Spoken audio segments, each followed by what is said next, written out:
ઝડપના એકમો પરના વિડીયોમાં આપનું સ્વાગત છે. તો ચાલો શરૂ કરીએ. એટલે જો હું તમને કહું, મને ખાતરી કરવા દો કે મારી પેન તૈયાર છે કે, બરાબર ને? જો હું તમને કહું કે કોઈક તેઓ ગાડી ચલાવી રહ્યા છે અને ગતિ છે, ચાલો ધારીએ કે તે જેક છે. રાહ જુઓ, મારી પેન ક્યાં ગઈ? અરે, હું ખોટી વસ્તુનો ઉપયોગ કરી રહ્યો છું. તો ચાલો ધારો કે મારી પાસે જેક છે અને તે 28 ફીટ પર મિનિટની ગતિથી ગાડી ચલાવે છે. તો હું તમને એ પૂછવા જઈ રહ્યો છું કે જો તે દર મિનિટે 28 ફીટ જાય તો જેક 1 મિનિટમાં કેટલા ઇંચ અંતર કાપે અને દર સેકન્ડે કેટલા ઇંચ અંતર કાપે? ચાલો તેને ઉકેલવાનો પ્રયત્ન કરીએ. તો ધારો કે જો મારી પાસે 28 અને હું ફીટની જગ્યાએ ટૂંકમાં લખીશ FT, ફીટ પર મિનિટ, અને હું મિનિટની જગ્યાએ ટૂંકમાં MIN લખીશ. તેથી દર મિનિટે 28 ફીટ. ચાલો શોધીએ કે 1 મિનિટમાં કેટલા ઇંચ થાય. સારું, આપણે જાણીએ છીએ કે 1 ફીટમાં 12 ઇંચ હોય છે, બરાબર ને? અને જો ન જાણતા હો તો હવે તમારે જાણી લેવું પડશે. તો આપણે જાણીએ છીએ કે 1 ફીટમાં 12 ઇંચ હોય. તો જો તે દર મિનિટે 28 ફીટની ગતિથી જાય તો તે દર મિનિટે એટલા ઇંચ ગુણ્યા 12 જેટલી ગતિથી જાય. તો 12 ગુણ્યા 28. ચાલો જોઈએ, મને અહીં થોડુંક કામ કરવા દો. 28 ગુણ્યા 12 બરાબર 56 વત્તા 280. કદાચ મારે આવું અવ્યવસ્થિત ના કરવું જોઈએ અને આ પ્રકારના કામ માટે કેલ્ક્યુલેટર વાપરવું વધારે સારું. તેમ છતાં હંમેશા ગણિત તો જાતે જ કરવું વધારે સારું, કેમ કે તે એક સારી ટેવ છે. તો તે 6, 5 વત્તા 8 એ 13 થાય, 336. તો તે દર મિનિટે 336 ઇંચ થાય. અને અહીં રસપ્રદ વાત એ છે કે તમારા ધ્યાનમાં આવ્યું હશે કે અહીં મારી પાસે અંશમાં ફીટ છે અને છેદમાં પણ ફીટ છે. તેથી તમે હકીકતે એકમોને સરખી રીતે જ ઉકેલ કરી શકો છો, જે રીતે તમે સંખ્યા અથવા તો ચલને ઉકેલો છો. તમારી પાસે અંશ અને છેદમાં સરખી જ સંખ્યા છે અને તમે ગુણાકાર કરી રહ્યા છો, સરવાળો નહીં. તમે તેઓને રદ કરી શકો છો. તો ફીટ અને ફીટ રદ થયા અને તેથી આપણી પાસે ઇંચ પર મિનિટ રહ્યા. હું એને એ રીતે પણ લખી શક્યો હોત કે 1 મિનિટમાં 336 ફૂટ. ઇંચ વખત તે ઇંચ છે, ઇંચ પર ફીટ. અને કારણ કે ફીટ પર મિનિટ અહીંથી આવે છે અને ઇંચ પર ફીટ અહીંથી આવે છે, પછી હું માત્ર એને રદ કરીશ અને હવે મને ઇંચ પર મિનિટ મળશે. તો ખેર, હું તમને આ બધા એકમ રદ્દીકરણમાં વધુ મૂંઝવણમાં મૂકવા નથી માંગતો. તમે માત્ર એ છેલ્લી લીટી યાદ રાખો. સારું, જો હું દર મિનિટે 28 ફીટ જાઉં તો દર મિનિટે તેના 12 ગણા ઇંચથી જતો હું, બરાબર ને? કારણ કે 1 ફીટમાં 12 ઇંચ હોય. તો હું 1 મિનિટમાં 336 ઇંચ જઈ રહ્યો. તો હવે મારી પાસે પ્રશ્ન છે, પણ આપણે તે પૂરું નથી કર્યું. કારણ કે પ્રશ્ન એ છે કે હું 1 સેકન્ડમાં કેટલા ઇંચ મુસાફરી કરતો હોઈશ. તો અહીં મને નીચેથી એટલે કે છેદમાંથી કંઈક દૂર કરવા દો. મને આ દૂર કરવા દો. કદાચ આ તમને બધાને મૂંઝવણમાં મૂકી દેશે. હકીકતે હું આ મૂંઝવણને પણ દૂર કરીશ, બરાબર? તો હું જઈશ તો 336 ઇંચ. ચાલો તેને એવી રીતે લખીએ કે મિનિટ દીઠ 336 ઇંચ. અને હું જાણવા માંગુ છું કે સેકન્ડ દીઠ કેટલા ઇંચ થાય, એટલે કે પર સેકન્ડ કેટલા ઇંચ થાય. સારું, આપણે શું જાણીએ છીએ? આપણે જાણીએ છીએ કે 1 મિનિટ, અને તાકીદ કરો કે મેં તે અંશમાં લખ્યું છે કારણ કે હું તેને અહીંયા મિનિટ સાથે રદ કરવા માંગુ છું. 1 મિનિટ બરાબર કેટલી સેકન્ડ થાય?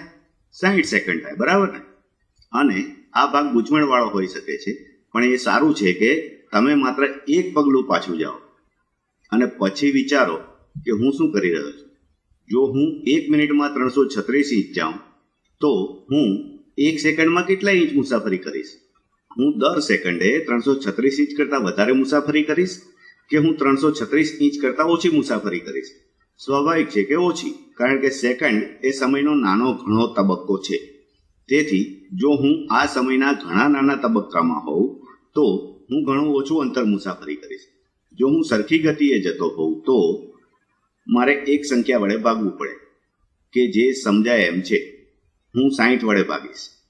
હું જાણું છું કે શરૂઆતમાં વધારે ગૂંચવણ ભર્યું લાગશે, પણ એટલા માટે જ હું હંમેશા તમને વિચારવાનું કહું છું કે મને મોટી સંખ્યા મળવી જોઈએ કે નાની સંખ્યા મળવી જોઈએ, અને તેનાથી તમે હંમેશા સારી રીતે વાસ્તવિક ચકાસણી મેળવી શકો છો.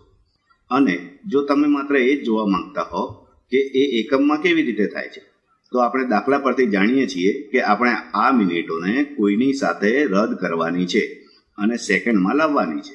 તેથી જો આપણી પાસે અહીં છેદનો એકમ મિનિટ હોય તો આપણે અહીં અંશમાં મિનિટ જોઈએ અને છેદમાં સેકન્ડ, અને 1 મિનિટ બરાબર 60 સેકન્ડ થાય. તો અહીં એકવાર ફરીથી મિનિટ અને મિનિટ રદ થાય અને આપણને સેકન્ડ દીઠ 336/60 ઇંચ મળે. ખાંસી આવે છે, માફ કરશો. હવે જો આપણે એનો ભાગાકાર કરીએ તો આપણે જોઈ શકીએ કે ખરેખર તો આપણે માત્ર અંશ અને છેદને 6 વડે ભાગવાના છે. 336 ને 6 સાથે ભાગતા 56 થાય. 56/10 અને પછી એને ફરીથી 2 વડે ભાગી શકીએ તો પછી આપણને 28/5 મળે, અને 28/5 5 ગુણ્યા 5 25 થાય, શેષ 3 વધે 5.6. તો 28/5 બરાબર 5.6 થાય. તો મને લાગે છે કે હવે આપણને દાખલાનો ઉકેલ મળી ગયો છે. જો જેક દર મિનિટે 28 ફીટ જતો હોય તો એ એની ગતિ છે. તે ખરેખર દર સેકન્ડે 5.6 ઇંચ જાય છે. આશા રાખું છું કે આમાં સમજ પડી હશે. ચાલો પ્રયત્ન કરીએ કે આપણે બીજો કરી શકીએ છીએ કે નહીં. જો હું દર સેકન્ડે 91 ફીટ જતો હોઉં તો એ દર કલાકે કેટલા માઇલ થયા? સારું, દર સેકન્ડે 91 ફીટ તો કેટલા? જો આપણે કહેવા માંગીએ કે એ કેટલા માઇલ છે તો આપણે ભાગાકાર કરવો જોઈએ કે ગુણાકાર? આપણે ભાગાકાર કરવો જોઈએ, કારણ કે તે માઇલથી નાની સંખ્યા થશે. અને આપણે જાણીએ છીએ કે 1 માઇલ બરાબર, અને તમે કદાચ યાદ કરવાનો પ્રયત્ન કરશો, 5280 ફીટ. આ ખરેખર જાણવા માટે ઘણી ઉપયોગી સંખ્યા છે. અને પછી હકીકતે એ ફીટને રદ કરશે. પછી આપણે સેકન્ડમાંથી કલાકમાં જવા માંગીએ છીએ, બરાબર ને? તેથી જો આપણે સેકન્ડમાંથી કલાકમાં જઈએ તો જો હું દર સેકન્ડે 91 ફીટ મુસાફરી કરું તો હું 1 કલાકમાં કેટલી મુસાફરી કરીશ? મને અહીં ઘણી મોટી સંખ્યા મળશે, કારણ કે કલાક એ સેકન્ડ કરતાં ઘણો મોટો તબક્કો છે. અને 1 કલાકમાં કેટલી સેકન્ડ હોય? સારું, 1 કલાકમાં 3600 સેકન્ડ હોય. 1 મિનિટની 60 સેકન્ડ અને 1 કલાકની 60 મિનિટ.